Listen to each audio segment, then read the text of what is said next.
brother had once given me for my birthday, a collection of short stories. Well, I started to reread one of those stories. It was about a man who one morning wakes up and cannot bring himself to get out of bed. He shuts his eyes in self-defense. He re-examines his life. He sees with a restlessness. He packs his bags, cuts all ties, can no longer live among the people he knows. They paralyze him. He is moneyed. He goes to Rome. He wants to burrow under the earth like a ball, like a root. But even in Rome, he cannot escape people from his former life. So he decides to return to the city where he was born and educated, but which he can't quite bring himself to call home. Well, the move doesn't help. He feels he has no more right to return than a dead man. What can he do? He desires an extreme solution to his conundrum. He aches for nothing less than a new world, a new language.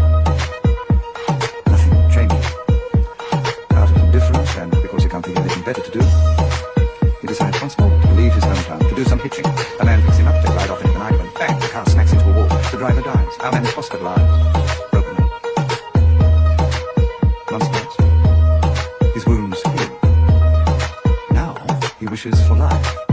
He has a confidence in himself, in things he doesn't have to explain, things like the pores in his skin. All things corporeal.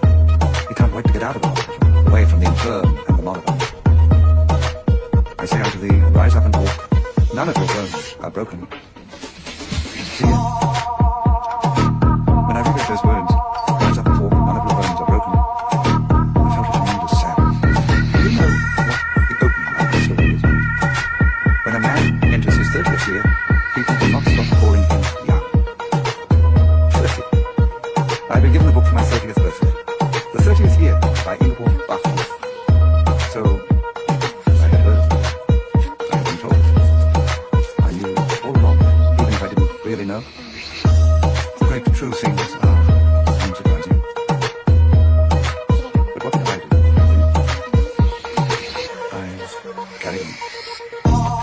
I carried on beautifully. We were the happy couple, Elizabeth and I, that's how I saw. But in truth, I did not cherish my wife. And I did not cherish my friends. Or even my children. I just carried on. I was a success.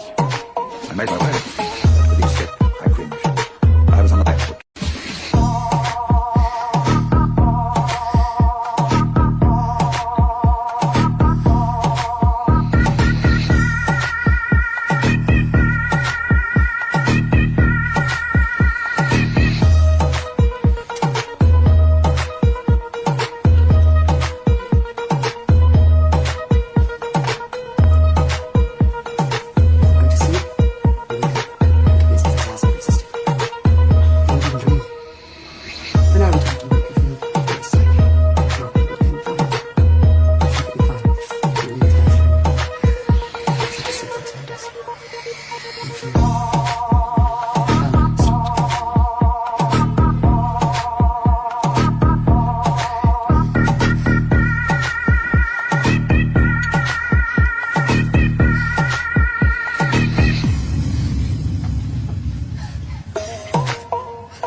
For my birthday, a collection of short stories. Well, I started to reread one of those stories. It was about a man who one morning wakes up and cannot bring himself to get out of bed. He shuts his eyes in self-defense. He re-examines his life. He sees with a restlessness.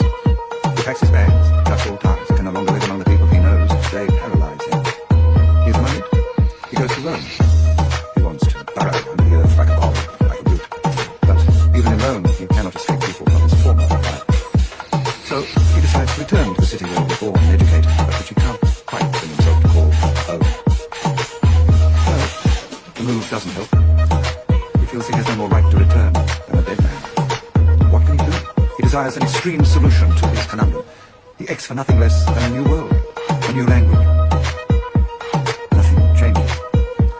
Out of indifference, and because he can't think of anything better to do, he decides once more to leave his hometown, to do some hitching. A man picks him up, they ride off into the night, when bang, the car smacks into a wall. The driver dies. Our man is hospitalized, broken.